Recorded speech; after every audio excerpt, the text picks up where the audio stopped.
we're trying to build as much as we can. We're using our balance sheet to basically lean in and try to build with a number of different regional and national partners, new homes, new home communities.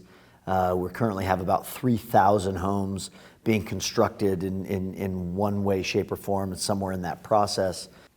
Joining me today is Dallas Tanner, CEO of Invitation Homes.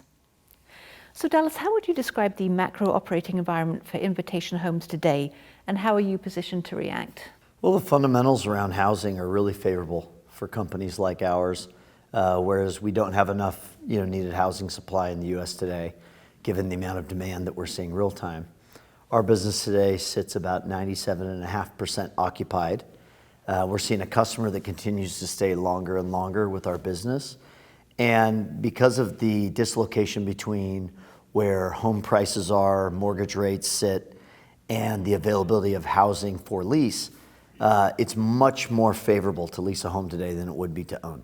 Somewhere between $1,200, $1,300 a month cheaper in our markets than it would be to own in those similar markets. And so that value proposition has played itself out very well for our company, evidenced by the numbers I shared with you. Continued really strong occupancy, really favorable rent growth, and a customer that's staying longer and longer. And what are some of the key issues you see impacting the sector in the next 6 to 12 months? Lack of supply will be an issue. We're trying to build as much as we can. We're using our balance sheet to basically lean in and try to build with a number of different regional and national partners, new homes, new home communities.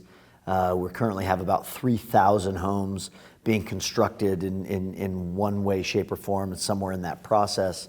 I think another issue around the lack of supply will create challenges for flexibility.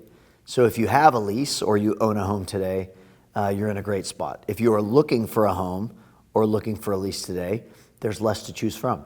So that will also put additional pressure on demand, which could increase or keep pricing elevated in housing. And I think lastly is regulatory. Markets and states and cities are looking at all these things differently. Some of it's political, some of it tends to be in line with what the needs or the wants for that market particularly are. In markets where housing is being approved at a much quicker pace, they've been able to deal with some of these supply issues. In markets where regulation has kept private capital from creating new housing units, it's added to sort of the shortage and the issues that you find in those markets. So I think those are sort of the big picture kind of macros that will, I think, impact housing over the next year or two. And can you point to an aspect of your latest earnings report that you feel especially highlights your broader strategy? We shared how aggressive we've been in trying to build new product. We went from earlier in the first quarter, we had about 1,900 homes under development. Today, that number is closer to 3,000 with our latest announcement yesterday. We continue to see a customer that surprises us in terms of length of stay, how long they're staying with our company. In all of our markets now, it's over 3 years.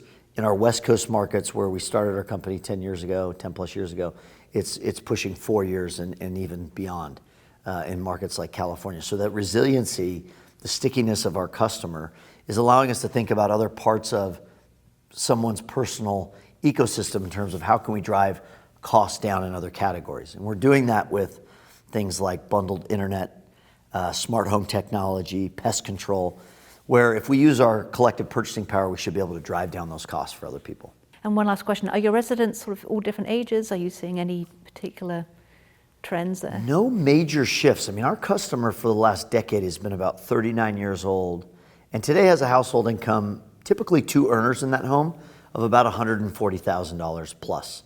What has been remarkable over, say, the last 24 to 30 months has been where their ability to spend monthly spend on rent relative to their wages has gone. A couple of years ago, it would be in the mid-4s, like 4.5 times on a rent-to-income ratio. Today, that number's close to 5.6 times. So they're spending less and less dollars on rent as a percentage of their overall spend. And that's been obviously reflected in wage inflation and things like that. So understanding where that will all balance out over the coming years, I'm sort of keen to see, because right now the customer is not only qualified, but very well equipped to pay their rent.